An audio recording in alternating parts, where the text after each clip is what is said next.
Firefighters do a lot for the city, and they'd like to get their benefits when they retire. Problem is, their retirement pension is underfunded. That's why the city has been working together with the fire department to solve the problem. Jason Freund spoke with the Midland mayor to see what they're doing to take on the problem.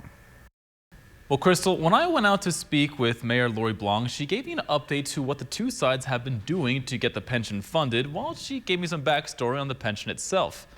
According to Blanc, the pension plan for the Midland firefighters was first established back in the 50s, but the statute that set it up was made way back in 1937.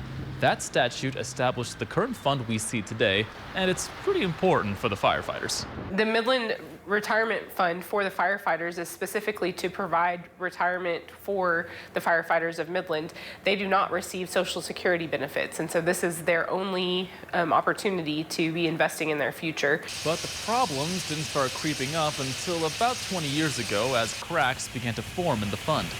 We find records all the way back to the early 2000s of notices that were given to the board from the actuaries that were doing evaluations to show that there was a lack of funding and that it was headed in the wrong direction for the past 20 plus years.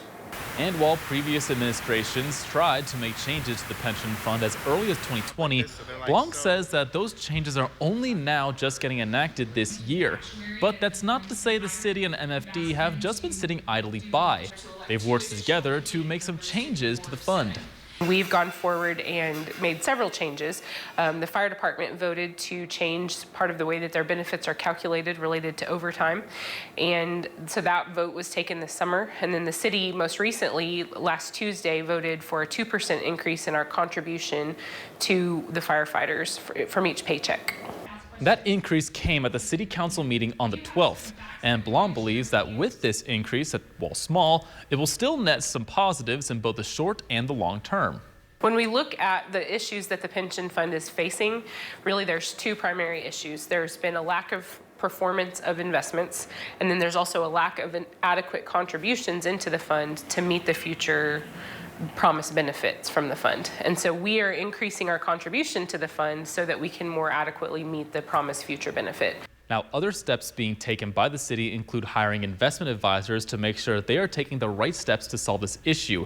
And while Blanc admits that there is a lot of work to do next year, she is confident that the city and MFD can work together to get this pension fully funded. Crystal?